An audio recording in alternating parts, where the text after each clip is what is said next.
Jaz upam, da tudi vidim določene cosplayerje. Danes jutra je bilo tako fajn, se zbudim lepo, 5 zjutraj. Pač to je tisto, ko se še spuščen. Določene cosplayerje ali določene cosplaye?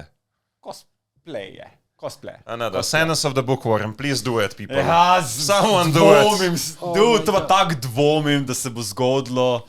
Prej verjamem, da se bo zgodilo to, ko sem danes jutro gledal Freerena. Naslednja epizoda. Ok, ja, to pa...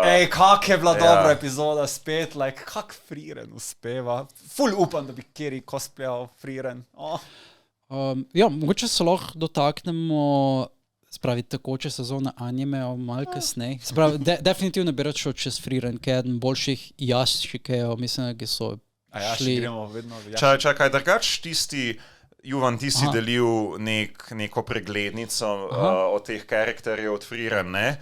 In kaj njihova poimenovanja, kaj njihova imena pomenijo v nemščini? Če poznaš nemško, Ne, ampak a res Freeren pomeni racist? Ne.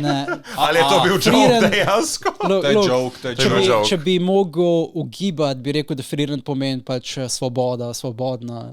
Nekako mogoče navezava bolj na angleščino. Ful je zanimiva prispodoba glede Freeren. Kaj pomeni? Nisem googlal še tega. Bolj, da je ujeta, to sem se nazadnje menil z ljudmi, da je ujeta, ker je ujeta v času. Ker pač, ko gre tak skozi čas, ko se tak dogaja in pogooglaj, pa idi malo skozi, pa Ti kar govori, Gregi. Jaz te bom fact-checkal. Fact-checkal me boš. Freeren, freeze. To freeze. Ja, da je time frozen, točno, ja. Ok, makes sense. Ja, ok, makes sense. Freeren pa dejansko pomeni distant. A res? Ja, je. Entfern. Ja. Zelo zanimivo. Kak je že pa moško ime? Stark je pa močen. Njegov brat, ko smo ga spoznali zdaj v novi epizodi. Kako že njemu ime, temu novemu bratu? Je tudi Štolc.